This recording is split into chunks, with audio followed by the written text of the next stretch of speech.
of NikTalks. I am here today with licensed esthetician Miss Kay Ferguson, and she's also the owner of Style and Beauty Bar. And it's a pleasure to have you. Thank you so much for having me. I really appreciate this opportunity.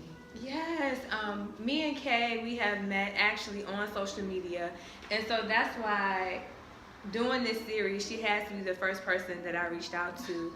I just remember I came across your page. I was actually looking for getting my lashes done. Hey. And I searched the hashtag, and that's when I came across this Style and Beauty Bar Instagram page. Yes. That's awesome. So I think it was one day you had posted about you need a model. I was like, I want to go meet her. And that seemed so cheesy. So I came in here, and I also put a link below to show you her artwork is truly beautiful. Thank you. Really beautiful. Thank you. I had never had a face full of makeup. Oh. That was my first time, so very awesome experience. So we're gonna jump right into it, Kay, and just get some background on what motivated you to start the Style and Beauty Bar. Wow. Growing up, I always loved beauty. Loved anything that had to do with style and beauty. And it was funny because a lot of my friends would always say, "Kay, can you do my hair?" or "Can you do my makeup?" And so that was kind of one of those things that you put on the back burner that you love. And so decided to, you know what, let's just take a leap of faith and go to aesthetic school and create the Style and Beauty Bar. Awesome. So I see you saying like this passion goes way back for yourself. So how did you really know, once you went to the esthetician school, how did you know that this was your passion? Well, I love to help women. I love to empower women. And I truly believe that beauty can empower women. And not in the form, and not in the sense of it being a superficial thing. I mean, as far as, your self-esteem, because when you feel beautiful, you can take on anything. You can conquer the world, and for me, that was really one of the catalysts that made me decide to want to have a beauty bar and get into the beauty business. Right.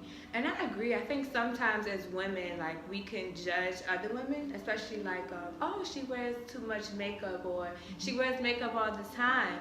But one of the things I like about your place of establishment is you do make women feel beautiful. And it's not just superficial, because you also do facials and... Yes, we do. We have skincare, and that actually, skincare is one of our biggest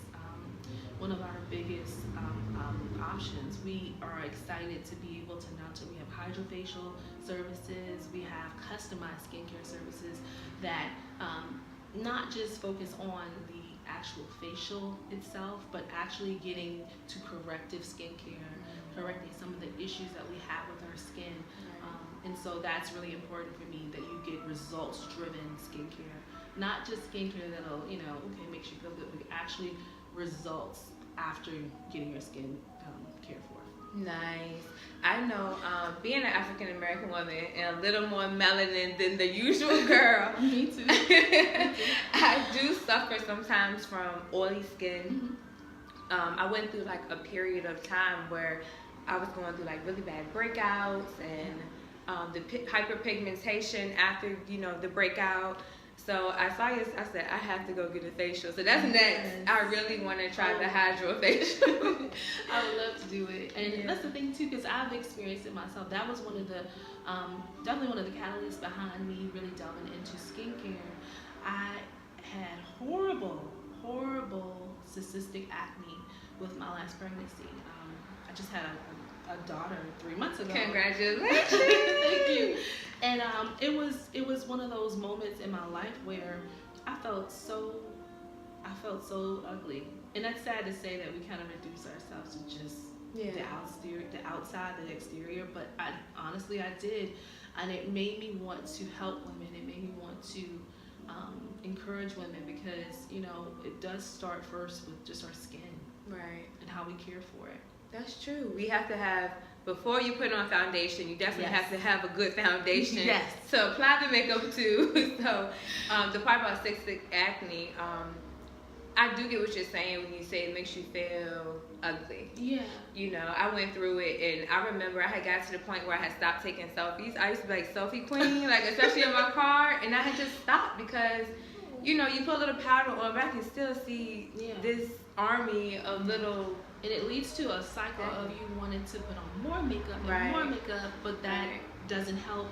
And a lot of women are just suffering in silence with their skin issues. And a lot of these issues can be helped and corrected through just diet, through products, the correct product usage for their skin, specific skin type. So I definitely always want to help women in any way, make them feel their best. And we appreciate you doing that, Kay. Oh, thank you. Especially with when you were mentioning, like, talking about taking care of skin. The do-it-yourself stuff that you guys see on YouTube is a no-no. No, it's not.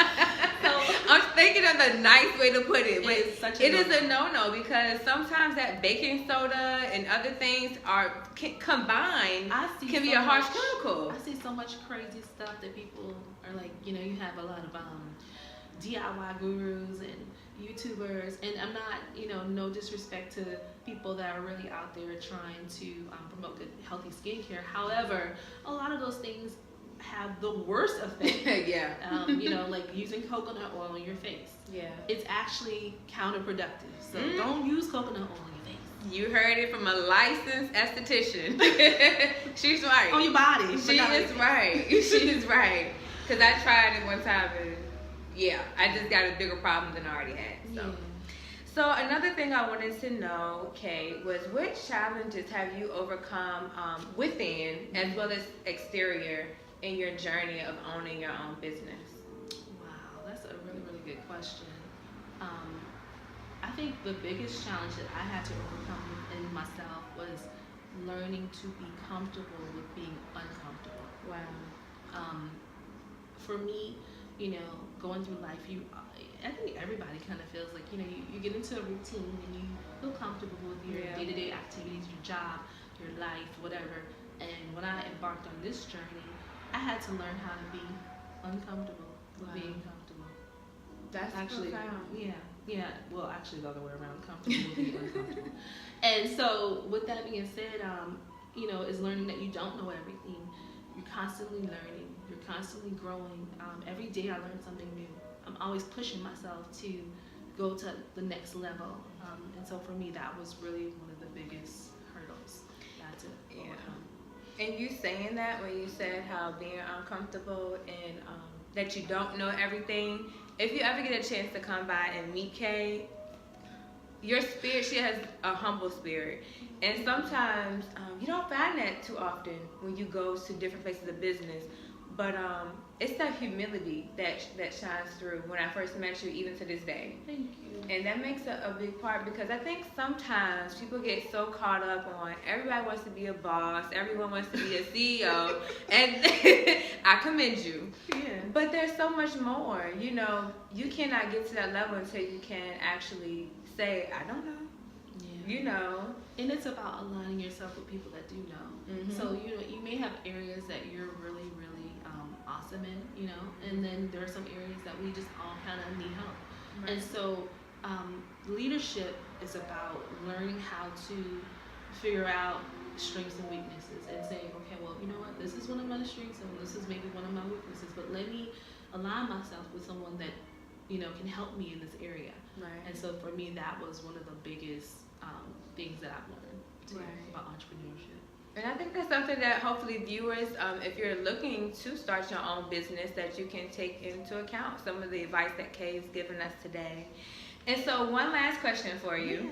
Well, two actually, I lied. Okay. So one thing I've always told you I love the most about your business is your diverse clientele. And one reason why I love that so much is because I have the name Chocolate Girl Inc. And a lot of people start to think it's only for Black women, and it's not.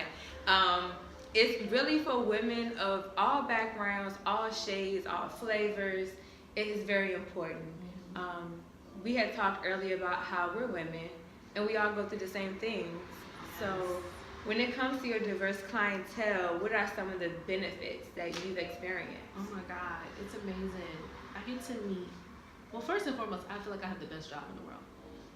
I get to meet some of the most compassionate, some of the most amazing women every single day. And, you know, you learn that it's not just your skin color. I mean, we Right. all have so many similarities from all different walks of life, and they just inspire me every single day. And so for me, that has been one of the most rewarding experiences of my life.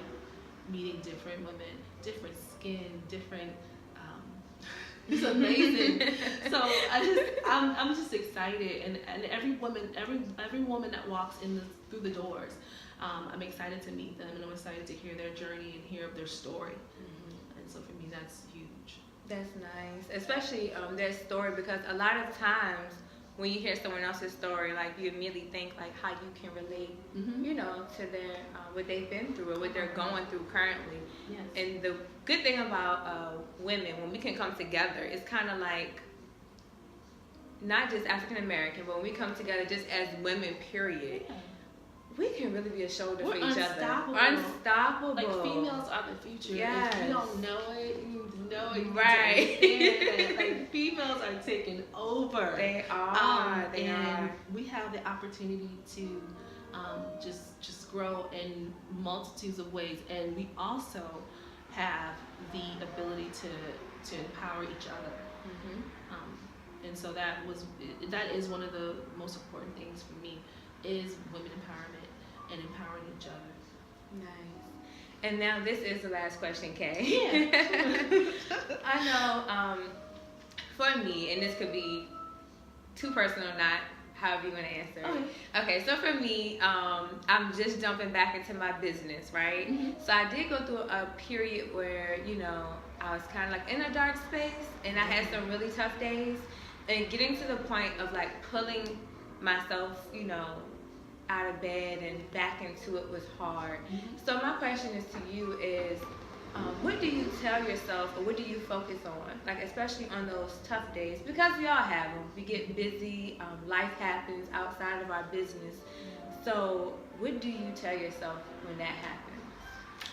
You know, I can totally relate, because I've had those days after, you know, having a daughter 3 months ago, and you have I had a little moment of work period where I was out on maternity leave, and you do let those negative thoughts creep in.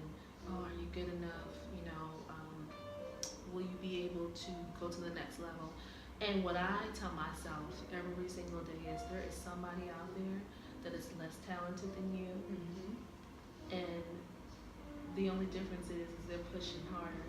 And so you've got to push yourself every single day, constantly, to know, like, no matter what, you can do it. You can go there. You can achieve that goal. I'm fortunate enough to have a amazing support system. My husband is super supportive, and I'm thankful every single day.